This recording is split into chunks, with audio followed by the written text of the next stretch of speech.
And I'll just very briefly tell you kind of what my journey that brought me to this point where, as a man, I said, okay, we're going to adopt a child.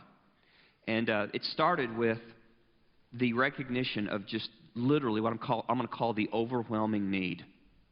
The overwhelming need. There are somewhere between 150 million and 200 million orphans in the world. I want you to wrap your brain around that for a minute. We've got around 300 million people that populate the United States of America. So 150 million to 200 million orphans in this world.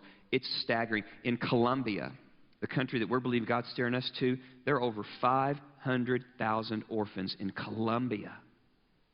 You know, the need is so staggering. And I go back to something Nathan said, and as well, Nathan Williams, and the dude has been a great friend for so many years. And he said something at one point that struck me, and he had heard this, that if every Christian family in the world would adopt just one child, we could eliminate orphans in the world.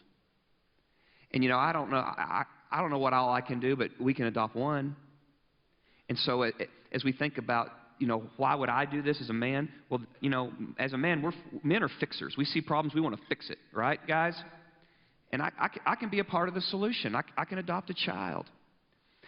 Also, you know, I found myself in the last months walking around my house.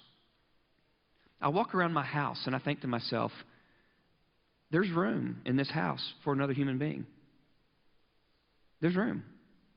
I mean, we can put another bed over there, or we have space. I walk by and I look in my fridge and I look in my pantry, and there's food. And I think to myself, there is more than enough food here for somebody else to eat. And at that point, I begin to feel really selfish that I have more than enough when we have 200 million orphans in the world that don't have a mom and a dad. So the need really hits me as a man.